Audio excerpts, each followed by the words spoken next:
Picture this. It's 1906, and the ground in San Francisco is violently convulsing. Buildings are literally crumbling to dust, and in mere seconds, absolute terrifying devastation sweeps across the entire city. Now imagine being inside a specific laboratory at Stanford University at that exact moment. 30 years. 30 years of meticulous world-class scientific work is shattered in an instant. Welcome to this explainer. Today we are pulling a deeply fascinating, somewhat hidden story from historical records, the California Academy of Sciences, and Lula Miller's profound book, Why Fish Don't Exist. We're looking at a man who tried his absolute hardest to conquer the unpredictable nature of the universe. And as we dig into this, we're going to explore the profound, incredible tension between his towering scientific achievements and his deeply disturbing social advocacy. So, it begs the question, how exactly do you fight chaos? What does that even look like? Well, imagine the scene in that ruined laboratory right after the shaking stops. There are thousands of glass jars completely smashed on the floor. The pungent, overpowering smell of ethanol is just filling the air, and there are mutilated fish specimens scattered absolutely everywhere. But here is the worst part. Thousands of tiny tin name tags, the labels that literally gave these specimens their entire scientific meaning and order, have been completely separated from their subjects in the glass. The meticulous work of a lifetime has just been turned back into a heaping, meaningless mass of the unknown. And standing right there, amidst this absolute ruin, is the taxonomist David Starr Jordan. But he doesn't surrender to the entropy. He doesn't just throw his hands up and give up. Instead, he makes a choice. And this choice brilliantly, incredibly illustrates his unyielding character. Historical records detail an almost fanatical act. Jordan actually finds a common sewing needle, laces it with thread, and steps right into the wreckage. When he spots a fish on the floor that he can still manage to recognize, he plunges that needle directly into its flesh, physically sewing the tin name tag straight onto its throat or its tail. He is literally violently stitching his labels back onto the natural world. It is a monumental, defiant act of imposing human order back onto what must have felt like a completely meaningless, chaotic universe. Section 1. An obsession with order. Discovering the unknown. Now, to truly understand that dramatic, visceral moment with the needle, we really have to look at the man holding it. David Starr Jordan was an enthusiastic, practically relentless champion of scientific order. His entire life was built on battling the forces of chaos through taxonomy, which is the science of naming, describing, and classifying organisms. Now, what's truly staggering here is this number, 1/5. Let that sink in for a second. Our sources note that Jordan and his scientific team were credited with discovering a full 1/5 of all fish species known to humans at the time. That is over 2,000 species. In a scientific field where discovering just a single new species can entirely define a researcher's career, Jordan's sheer dominance and output were virtually unparalleled. He wasn't just naming things, he was naming the unknown at an absolute industrial scale. And you know, this obsession fueled an incredibly rapid ascent to immense academic power. By 1891, he was the founding president of Stanford University. Just a few years later, by 1896, he was simultaneously serving as the president of the California Academy of Sciences.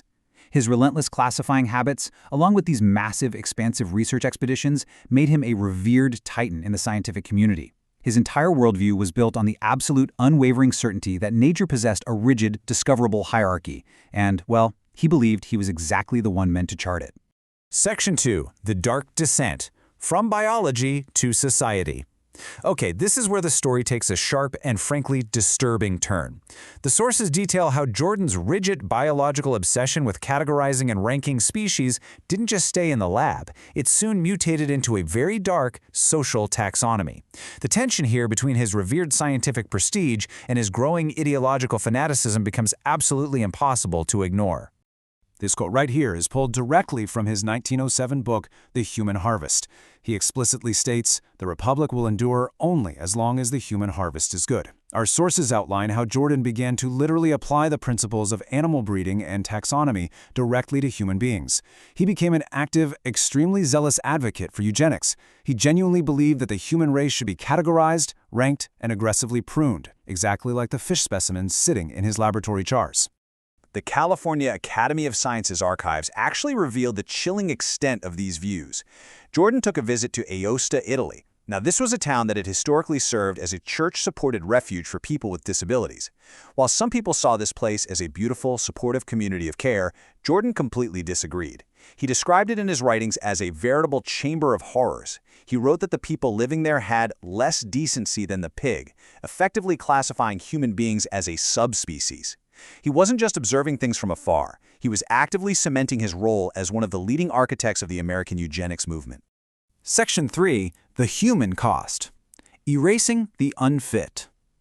When a man armed with massive, unquestioned academic authority insists that his own subjective social hierarchies are actually objective biological facts, well, the real-world consequences are going to be devastating.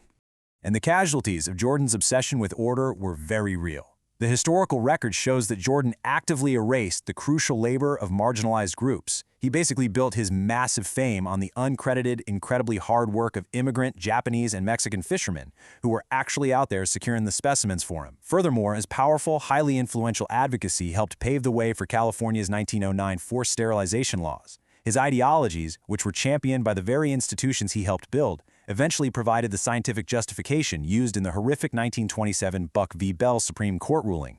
That was the ruling which federally legalized mandatory sterilizations of those the state arbitrarily labeled as unfit. Section 4. Why fish don't exist. The scientific irony. So now we arrive at the ultimate mind-bending cosmic irony of this entire story. The universe, it seems, always has the last word. Science eventually revealed that the very category of fish, the absolute foundation of Jordan's entire life's work, the basis for his incredibly rigid worldview, is, biologically speaking, entirely meaningless. Let's introduce the scientific sledgehammer that absolutely shatters our intuitive understanding of the natural world. It's called cladistics. This is a modern method of biological classification, and it is based entirely on shared evolutionary ancestry. For a grouping to be scientifically valid under cladistics, it absolutely must include a common ancestor and every single one of its descendants, period. It totally forces us to look past superficial visual similarities like scales or fins and look at the actual deep evolutionary biology. Let's play a quick game together to really illustrate how wild this is. On one side, we have a salmon. On the other side, we have a cow and a lungfish. Now, if I asked you right now which of these creatures are most closely related, our human intuition immediately screams that the two things swimming in the water, the salmon and the lungfish, are obviously the closest relatives. I mean, they look like fish, they act like fish. But the molecular and structural reality of these animals is completely different. The shocking reality, clearly documented in modern taxonomy, is that a lungfish is actually closer to a cow than to a salmon.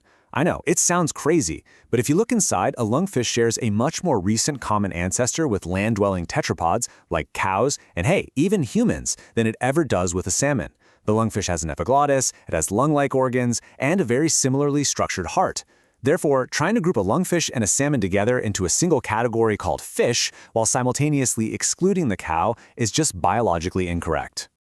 This realization makes the category of fish what scientists call a paraphyletic group. In biology, this is a grouping that includes an ancestor but not all of its descendants. So it turns out that fish is just an arbitrary human fabrication. It's just a convenient little nickname we use to group aquatic creatures together because, well, it makes visual sense to our human brains. Jordan's rigidly structured worldview, his absolute certainty in his rankings and labels, was built entirely on a paraphyletic illusion. His categorical certainty was scientifically flawed at its very foundation. Section 5. The danger of categories, reevaluating our world. This massive scientific revelation connects directly back to that dark history we explored a few minutes ago. Think about it. If human intuition is completely wrong about something as seemingly basic, obvious, and universally accepted as a fish, how can anyone possibly possess the arrogance to impose rigid, permanent labels on human value and human genetics? As this quote so beautifully captures, nature cares nothing for appearances. Nature is far too subtle for our grits. Our sources draw a stark contrast between Jordan's hubris and Darwinian humility. You see, Charles Darwin actively cautioned against ranking species. He understood that traits that might seem odd or even completely useless to the human eye might actually be highly beneficial for that organism's survival. Nature's sheer, boundless complexity absolutely proves that judging a creature's or a person's utility solely by physical traits or our own arbitrary categories is a deadly folly. And this builds directly into what our sources call the dandelion principle. It's a great way to think about this. To a person who is just trying to cultivate a perfectly manicured lawn, a dandelion is an obnoxious weed. It's something that absolutely must be eradicated. But take that exact same plant and hand it to an herbalist, and suddenly it's a medicine. To a bee, it is a crucial life-saving food source. The point is, the value of any living thing is entirely relative. It's not absolute. Jordan's fatal, tragic error was believing that his own subjective grid was the absolute, objective truth of the entire universe. So we want to leave you with this final, truly provocative thought, based on the journey of this explainer. If the very concept of a fish is an illusion, a trick of the eye that hides a much more complex and wonderful biological reality, what other arbitrary categories are functioning as shackles in our world today? What labels are we casually using to judge the boundless, beautifully chaotic world around us? And perhaps most importantly, what labels do we finally need to let go of? Thank you so much for exploring the evidence with us today, and always keep questioning the grids you've been handed.